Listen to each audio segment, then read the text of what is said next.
Graça e paz, amados irmãos e irmãs. Estamos hoje dando início ao 10º dia da campanha de orações, 21 dias de orações. Sim, este é o nome da campanha, 21 dias de orações. Estamos nos preparando para um grande encontro com Deus, o que diz respeito à espiritualidade, porque através da oração nos conectamos, temos intimidade com o Pai Celestial. E é uma dos ensinamentos mais marcantes que Jesus nos ensinou. Aprenda como é bom orar, a partir das orações dos homens cheios de fé e também das próprias palavras de Jesus. Encontre encorajamento para continuar pedindo a Deus diariamente, com persistência e paciência. Veja exemplos de orações vazias, oração do justo aos próprios olhos, assim como a oração pura daqueles com o coração limpo. Ore constantemente. Iremos meditar em duas passagens, sendo a primeira, 2 Coríntios 12, versículos de 7 a 9. Assim diz a palavra do Senhor. E, para não me ensoberbecesse com a grandeza das revelações, foi-me posto um espinho na carne, mensageiro de Satanás, para me esbofetear, a fim de que não me exalte. Por causa disto, 3 vezes pedi ao Senhor que o afastasse de mim. Então ele me disse: a minha graça te basta. Aleluia, aleluia. Porque o poder se aperfeiçoa na fraqueza. De boa vontade, pois, mais me gloriarei nas fraquezas, para que sobre mim repouse o poder de Cristo. De boa vontade, pois, mais me gloriarei nas fraquezas, para que sobre mim repouse o poder de Cristo. Meditando nos versículos,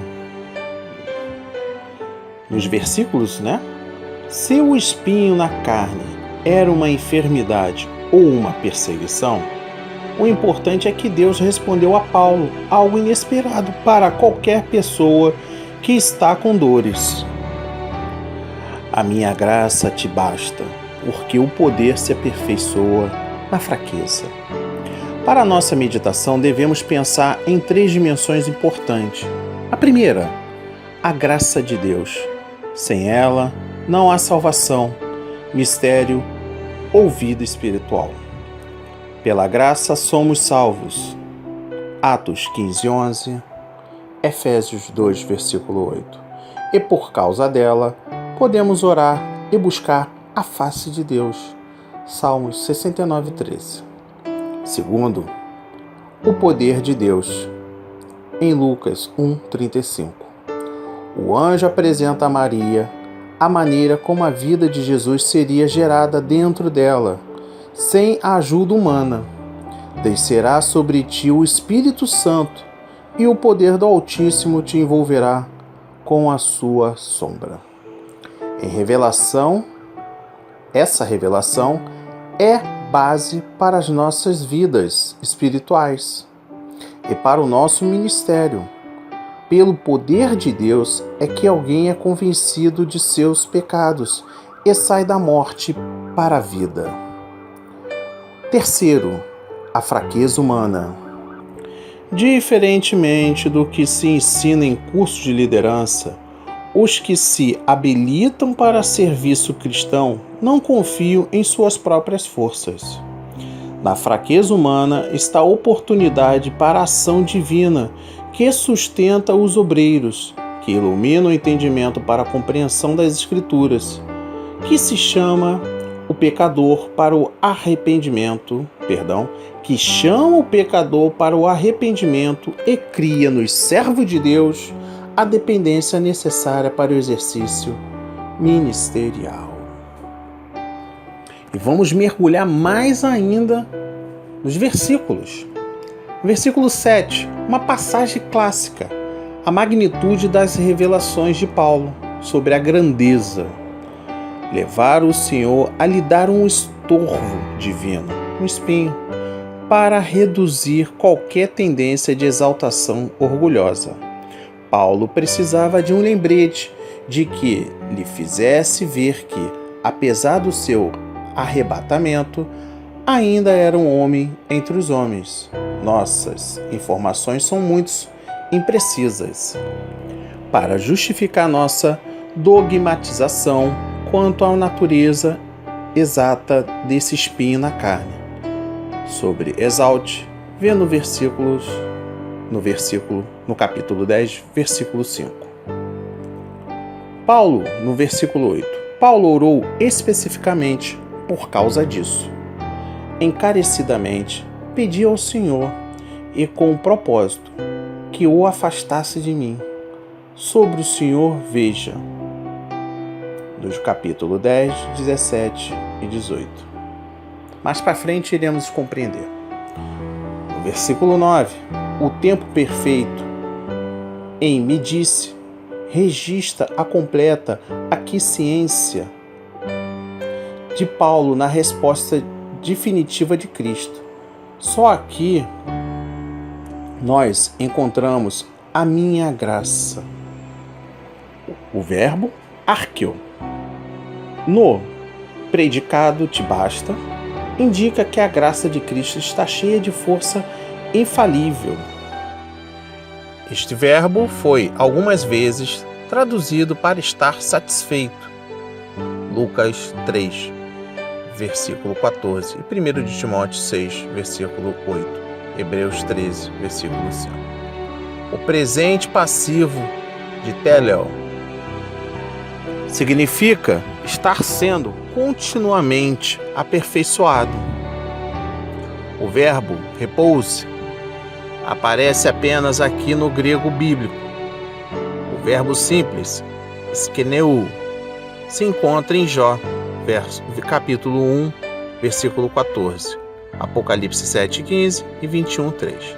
A tradução de Plummer, estenda uma tenda sobre mim, é uma reminiscência da fraseologia do tempo. Entendemos os versículos? A ideia do que Paulo quer nos passar? Como Deus usou o sofrimento de Paulo. Este sim é o exemplo que eu trago agora para a gente fechar essa primeira meditação, esse primeiro entendimento do 10º dia da campanha. Quando Deus recusou tirar o espinho da vida de Paulo, ele ofereceu essa explicação.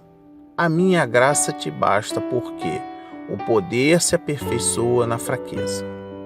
A graça contradiz o merecer. Se Paulo no passado se julgou autossuficiente, ele não continuou assim. Nas tribulações, ele aprendeu a depender da graça do Senhor. Quando sentimos que temos tudo sob controle por causa da nossa própria capacidade, facilmente esquecemos de Deus. Nas horas de maior fraqueza, quando sentimos incapazes de resolver os nossos problemas sozinhos, tendemos a voltar para Deus e nos entregar à poderosa mão dele. Nossa inteligência não nos basta. Nossos recursos financeiros não nos bastam. Nossos amigos não conseguem preencher as nossas necessidades. A graça de Deus nos basta, e o prazer dele se manifesta através da nossa fraqueza. É exatamente isso que Paulo entendeu. De boa vontade, pois, mais me gloriarei nas fraquezas, para que sobre mim repouse o poder de Cristo. Aleluia! Chegamos agora neste momento na reta final aqui da meditação do hoje, do 10º dia da campanha, em Marcos 12, versículos de 38 a 40. E ao ensinar, dizia ele: guardai-vos dos escribas, que gostam de andar com vestes talares e das saudações nas praças,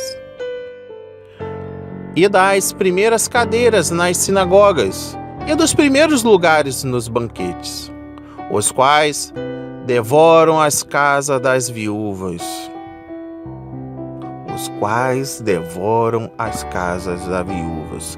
E para justificar, fazem longas orações.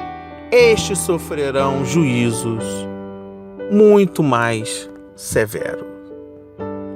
Vamos entender o que os versículos têm a nos ensinar. No versículo 38, ensinar. Nossa palavra, ensinamento, representa melhor o que Marcos quis dizer. As vestes talares eram as longas vestes flutuantes das pessoas ricas ou importantes. As saudações são explicadas em Mateus 23, versículo 7. 39. Primeiras cadeiras e os primeiros lugares. São os lugares de honra nas sinagogas e nos banquetes. Versículo 40.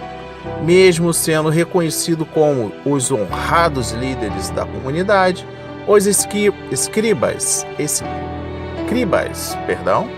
eram na realidade culpados das mais indignas desonestidade. Faziam longas orações nos lares das viúvas para encobrir o fato de que estavam ocupando em planos tortuosos e lhes roubar as casas. Jesus sempre advertiu severamente as pessoas para tomarem cuidado com os falsos pastores e falsos líderes religiosos. Ele nunca convidou os escribas, herodianos e sacudécios para uma conversa amigável sobre temas comuns de sua crença. Pelo contrário, ele os condenou ainda mais severamente. A Bíblia nos mostra que o maior perigo para o povo de Deus, na maioria das vezes, vem de dentro do próprio grupo religioso. Eram os falsos pastores, os falsos profetas na época de Israel e os falsos pastores, líderes das igrejas. A última palavra de Paulo para os presbíteros de Éfeso, Atos 20, versículos 17 e 32. A igreja tem o dever de tomar todo o cuidado com falsos ensinos e repreender os falsos líderes religiosos. Não existe tolerância religiosa com falsos ensinamentos e falsos mestres. E eu encerro este 10º dia com a seguinte reflexão. Jesus chama a atenção dos discípulos para o comportamento ganancioso e hipócrita de alguns doutores da lei. Estes tinham gosto de circular pelas praças com longas túnicas e receber a saudação do povo, ocupar os primeiros lugares nas sinagogas e nos lugares de honra do banquete. Estes gostavam de entrar nas casas das viúvas e fazer longas preces em troca de dinheiro. E Jesus termina: essa gente vai receber um julgamento mais severo. Em cima deste contexto, eu trago para vocês um tema muito importante, um tema muito importante. A prática da partilha e da solidariedade é uma das características que o Espírito de Jesus, comunicado nos dias de Pentecostes, quer realizar nas comunidades. O resultado da efusão do Espírito é este: não havia entre eles necessitado algum.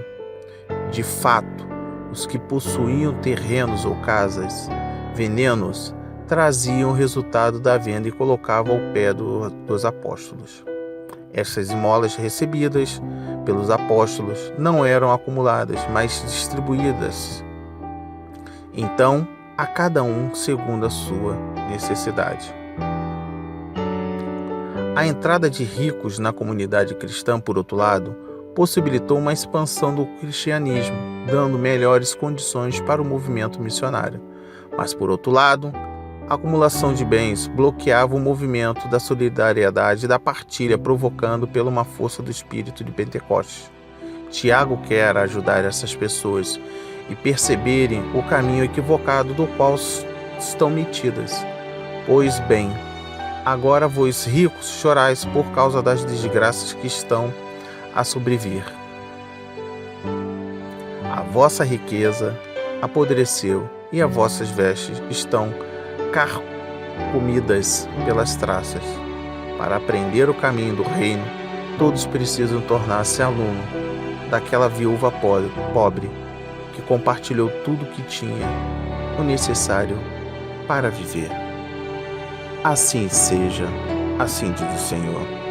Amém e amém e amém. Graças a Deus, graças a Deus, graças a Deus, graças a Deus. Graças a Deus. Senhor, meu Deus, meu Pai, diante de Ti, meu Pai, nesse 10º dia, aprendemos que temos que sim vigiar. Vigiar o que é dito, vigiar o que é falado, vigiar que tipo de ensinamento está sendo pregado. Meu Pai, estou aqui à frente desse projeto há mais de um ano. Em nenhum momento induzimos pessoas à riqueza, à formação de bens, à formação de ganância. Pelo contrário, meu Pai, todos aqui são instruídos à santidade, à prosperidade do amor, à prosperidade da própria saúde, da ligação ao reino de Deus, meu Pai. Sabemos que destas orações, desses 10 dias, temos aprendido que o Senhor só irá nos suprir o que é necessário, nos fortalecer em fé, em abundância de vida e saúde. Diante de Ti, meu Pai, me coloco aqui prostrado aos pés do Calvário, para que cada um saiba, Pai, o seu ritmo que tem que seguir, a sua direção que tem que ser tomada. A oração deve estar centralizada diante dos seus olhos, meu Pai, e não diante do mundo que oferece riquezas, falsas promessas, falsa prosperidade, meu Pai. Na nossa casa não entrará ladrão algum, meu Pai.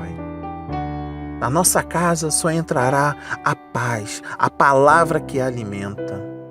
E que assim todo mundo toma posse da palavra de hoje. Que seja feita a sua vontade, meu Senhor, em mim e todo o seu povo. Amém. Graças a Deus. Graças a Deus.